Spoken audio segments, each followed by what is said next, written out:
Good afternoon, Trinidad and Tobago. I'm Mahalia Joseph, and C News is live at noon. And I'm Nasira Mohammed with sport. Topping the news at this time, a man was killed after allegedly attempting to break into a house in Rio Claro sometime this morning. Details are still coming in, but police confirmed the dead man's identity as Bisnath Askaran, 56. Askaran was a laborer of Riverside Road Pool.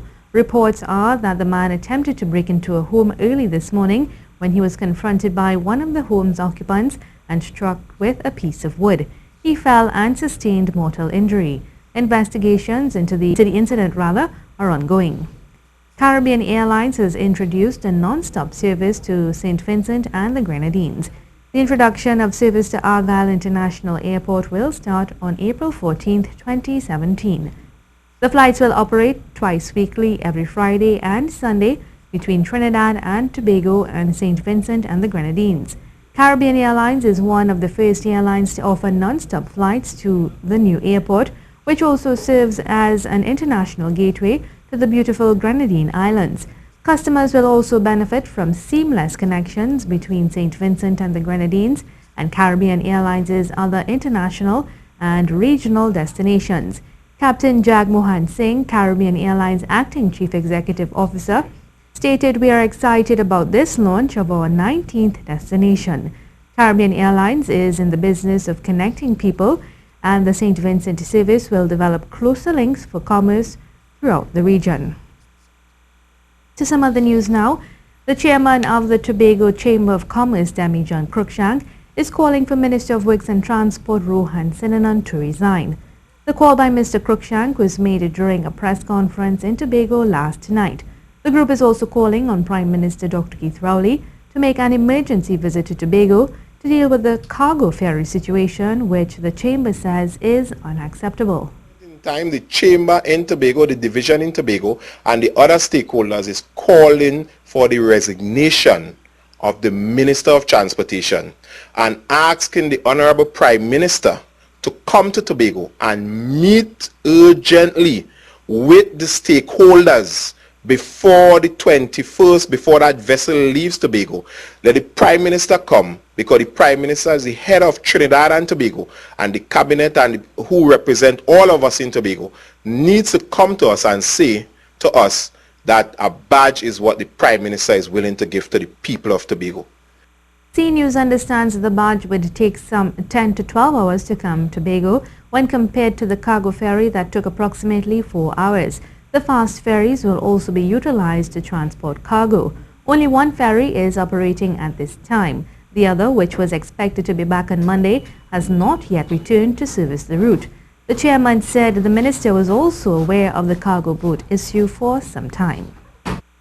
The minister knew of the situation about the Superfast Galaxia since November last year. And we indicated to him on several times that we had serious concerns about the Superfast Galaxia and what will happen to the economy of Tobago and the Tobagonians if we lost the Superfast Galaxia and there was no suitable replacement vessel. C News has been attempting to contact the minister or the ministry for a response to the announcement made by the Tobago Chamber, but up to the time of this newscast, we have been unable to make contact. While the latest reports indicate the Superfast Galicia will be staying just a little longer, as the boat will now cease sailing to Tobago on April 21st. But THA Minority Leader Watson Duke remains critical of government plans for carrying goods to Tobago. He says the situation has the potential to cause Tobago to move towards independence from Trinidad. This is a real test of the strength of the relationship between Trinidad and Tobago, Tobago and Trinidad. If people in Tobago do not have the freedom to travel over this weekend on the airplane, and if they do not have the freedom to travel with their cargo from Trinidad to Tobago, this could prove a separation, and I'm going to push it. I'm going to push for the separation of Trinidad and Tobago if we, in this modern age, cannot find a way to travel to Trinidad to do a business and get back. He says any attempt to use a barge would adversely affect many Tobago businesses. What they want to further do is to put the things on a barge. Listen me, truckers in Tobago, they have sold out everything they have to buy a truck to run a roll-on, roll-off business. They roll on with the stuff from Trinidad because there's no aggregate in Tobago, there's no sand in Tobago, and they roll off with it in Tobago. All right, when you have a barge, how could they roll on that barge and roll off the barge? Making a difference in the lives of women who face abuse every day. That's the mission of Dr. Roz Roach from Canada, whose initiative Women's Lives Matter has brought hope to many women in this country. She says it was the rage at the death of Marcia Henville which drove her to start the program, which is designed to get abused women out of this country into Canada to begin a new life. Dr. Roach said she took this drastic approach because nothing she had done before seemed to make a difference. This is the C News Live report at noon. Remember, you can keep up to date on our Facebook page at C News Live, or you can check out our website at ctvtt.com.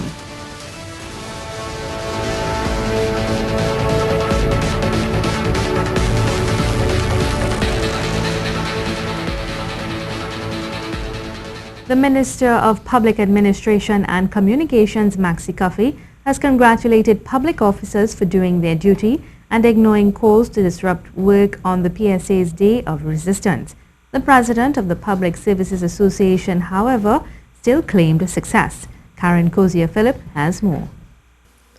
The Ministry of Public Administration and Communication says thousands of public servants turned out to work on Monday, ensuring their desks were manned and their offices operated effectively. According to the ministry, checks revealed there were no unusual absences or any reports of disruption to the public service, despite calls for a day of resistance by President of the Public Service Association, Watson Duke. The PSA President and a group of his supporters gathered outside the Eric Williams Financial Complex in the morning as he executed his Day of Resistance. 2 weeks ago, the PSA President said the Day of Resistance was meant to be a day where the public expressed their disapproval with the government's performance so far. The PSA head urged members of the public to take the day off. CNews spoke with Mr. Duke to determine the extent of the support from PSA members. We had approximately 30% of all persons staying home altogether. And that to me is the right type of signal we want to start off with. Remember, workers have been dormant for a long time insofar as mass action is concerned. And it would take a number of working to get them together. So we have started the ball. He says today was just day one of resistance. We consider today to be a chuck-off, where we would have pushed back the employer, which is the state, and say to them, enough is enough. You can't keep handing down pressure on us. You can't keep taking away your jobs. You can't keep suppressing vacancies. You cannot keep withholding arrears from us. No, withholding our right to negotiate salaries that are contemporary. Another day of resistance is planned for July. Karen Cozier-Phillip, CNews. The PSA president says yesterday's day of protest was just a curtain opener for future protest action. Yesterday's demonstration was moderately supported, prompting Minister of Communications Maxi Coffey to congratulate public servants for ignoring the PSA's call. But Mr. Duke, speaking on Good Morning Trinidad and Tobago, said it was just the opening salvo. We have opened the floodgate for industrial actions in this country, and I tell you, there will be no stopping of industrial actions until the next election, until the regime change. We have seen them long enough, and we have concluded that they are not good for workers. They are damaging workers, they are licking up citizens, and enough is enough. He says the next day of resistance will be bigger. The next major protest, major one, will be in July. That is the second day of resistance. That's going to be major, but it's not going to be the ultimate. It's going to be major, and that is going to shake them. All and sundry will know then that it's really a day of resistance. Workers of TTPost protested outside the mail company's head office in Piarco. The Trinidad Postal Workers Union contended that management has been in violation of industrial relations practices. Managers of TTPost, in terms of industrial relations practices, are calling workers to meetings and saying to them in some instances that they would not be allowed union representation. They are calling for a meeting with management to rectify many issues. He says workers have been sent out to do the job without proper equipment. We are saying that that is a bad practice. We are also saying that the workers have not been afforded the necessary tools to do the job in order to be productive. You see, we talk about productivity in Trinidad and Tobago. And how does one be productive? You have to be happy when you come to work on a daily basis. You have to be given the tools to do the job. Motor scooter riders have to be working day in, day out and doubling up on motor scooters in the southern areas of this country.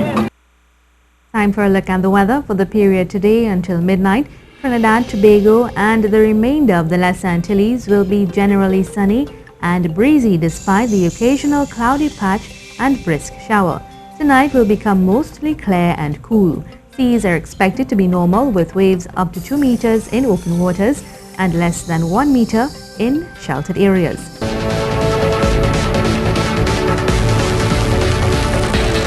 We return to another story that we have been following this morning, making a difference in the lives of women who face abuse every day. That's the mission of Dr. Roz Roach from Canada, whose initiative Women's Lives Matter has brought hope to many women in this country. She says it was rage at the death of Marcia Henville which drove her to start the program, which is designed to get abused women out of this country into Canada to begin a new life. Dr. Roach said she took this drastic approach because nothing she had done before seemed to make a difference.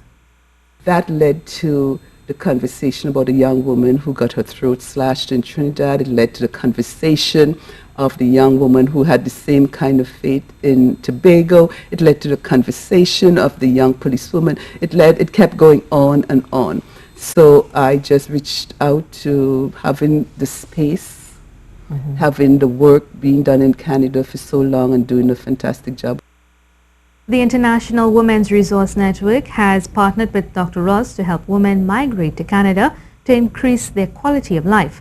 Legal help, counseling advice and other areas of assistance are being provided, but proof of the abuse is necessary to enter the program.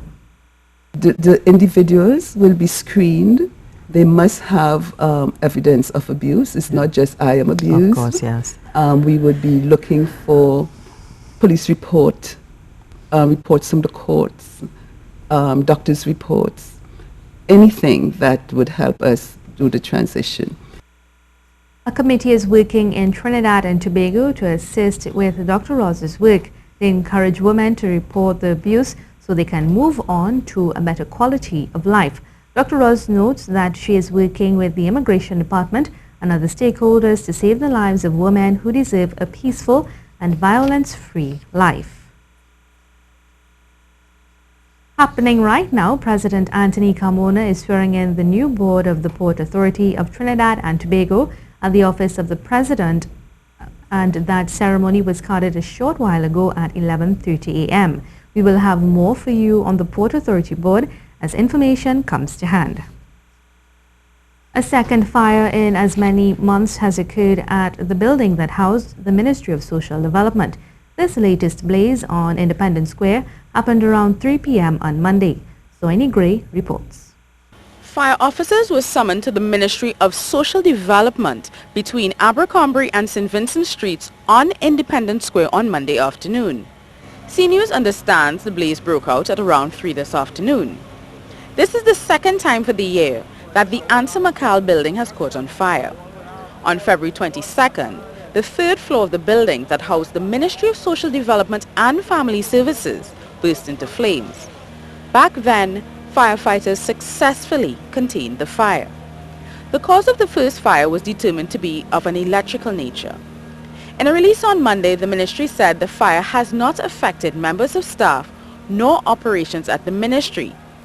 It said since the first fire, the ministry was able to retrieve all of its assets and staff's personal items from the building. The ministry said it officially vacated the building effective March 30th. Up to 6 p.m., firefighters were still on the scene. The cause of this second blaze is not yet to be determined as the building was said to be without a power supply. Soini Gray, CNews. 3 men have been charged with the murder of Kendall Carey Trim. Prim, a PH taxi driver, was shot by passengers who stole his car in Santa Flora on April 5, 2017. He died at the San Fernando General Hospital the next day. 35-year-old Doniel Roberts, 19-year-old Alim Shah, and 26-year-old Aziz Shah are expected to appear before Superior First Court today in relation to that case. The TTPS confirmed this in a release today. Further to the motion brought by the Tobago House of Assembly on the phasing out of polystyrene products in Tobago, the Division of Infrastructure, Quarries and the Environment hosted a follow-up workshop entitled "If It's Green, It's Good" to speak on ways of going green in Tobago. Speaking on Monday's Good Morning Trinidad and Tobago program, the Secretary of the Division, Kwesi Devines, said about 150 people participated in the workshop and a number of concerns and ideas were brought to the fore. Here is Patricia Nicholson with more. The If It's Green, It's Good stakeholder meeting explored alternatives to packaging products, conversations with green suppliers, and the facts about polystyrene foam products and its effects on the environment, among other topics. And at this stakeholder meeting, If It's Green, It's Good, we had presentations from one of the major suppliers of green or alternative products in terms of packaging or food, especially for the food industry. So there were products ranging from the cold cups, hot cups, boxes, the full works. Devines said the workshop was especially beneficial to those in the food and beverage industries. And I think what Tobagonians were exposed to as well is the opportunity that is there for those people who are in the food industry, food and beverage industry, in terms of going green and supporting this drive. But beyond that, the economic and enterprise options that are available to us here. The possibility of manufacturing more environmentally friendly products in Trinidad and Tobago were also explored. We have the Cove Eco-Industrial Estate. Some of the products were made of bagasse and imported into the country. So could you imagine that we're importing bagasse products when there was a time that we exported sugar products? So it means that once the technology is made available here in Trinidad and Tobago, we have the raw materials or access to the raw materials that we can start manufacturing right here in Trinidad and Tobago. So it's a fantastic opportunity to go green, but also to encourage enterprise at the same time. He said it's much more than saying Tobago is clean, green, safe and serene, but about putting words into action. The motion on phasing out polystyrene foam products was moved in the House about 2 weeks ago, and a team is to be put in place to seriously look into the alternatives. I'm Patricia Nicholson for C News.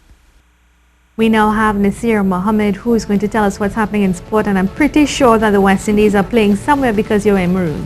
That's correct, Mahalia. They're playing over in Guyana in the third and final ODI against Pakistan, for points to see who will move up a little bit in the ICC rankings.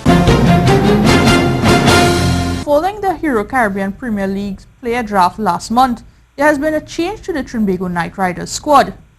Australia's Brad Hogg will no longer be available for the 2017 season, and TKR have replaced Hogg with Bangladesh off-spinning all-rounder Mehdi Hassan Miraz, who will be making his tournament debut. Miraz, 19, has played in 7 test matches and made his one-day international and T20 debuts in recent series against Sri Lanka. Well, the 17th edition of the Mayaro Windball League was launched over the weekend at the Mayaro Community Grounds. Teams from as far as Port of Spain, Beach and Princestown, among other places, took entry in this year's edition, which has cemented itself on the sporting calendar and is something of a tradition in the Mayaro community. The Assistant Secretary of the All Mayaro Sport Foundation explains the significance of this tournament, which is seen as much more than just a cricket tournament, adding that despite the hardship of securing sponsors, this tournament is here to stay. Encourage more sponsors. We need more sponsors for the event. However, we are not letting costs get in the way of us keeping this community event, because it really brings the community together and it helps the youths come out and develop on their talents. Also, it keeps them out of trouble, especially where there's a lot of distractions in the environment these days. At a press conference held at the Atbolan Stadium yesterday, FIFA President Gianni Infantino touched on a number of programs within the new FIFA that he is especially happy about. He also touched on the passion for the sport that he is seeing in TNT after having held discussions with top local officials and government ministers. He feels this is ideal for TNT to position itself among the top countries in the region, especially in football. Let me say at the outset that I'm very happy to be here in this country, in Trinidad and Tobago, after the meetings also of this morning with the President, with the Prime Minister, with the Sports Minister, with some other ministries, ministers of the government, because I've seen in them and I've seen in the population just driving around football pitches everywhere, kids playing football everywhere. I've seen really the passion that this country has for football. And this is, of course, the main ingredient that we need if we want to build new organizations.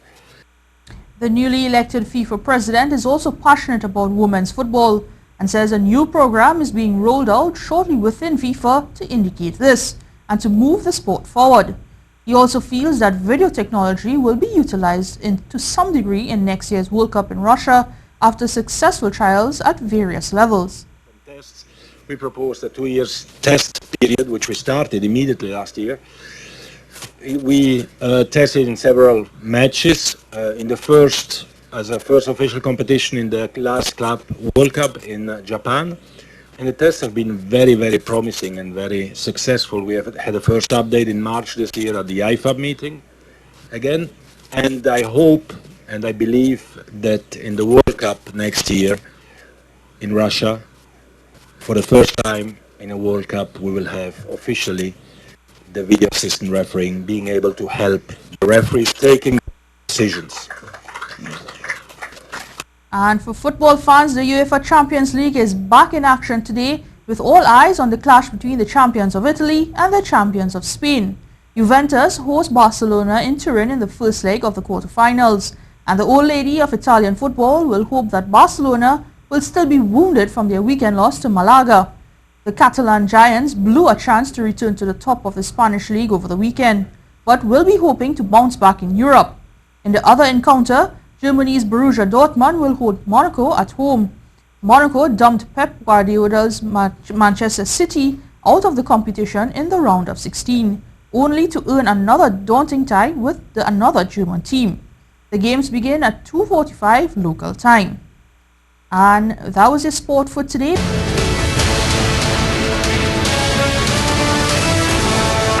And that's how we end the C News live report at noon. I'm Mahalia Joseph. And I'm Nasira Mohammed. Remember, for up-to-date and breaking news throughout the day, you can visit our website at ctvtt.com. Have a good afternoon.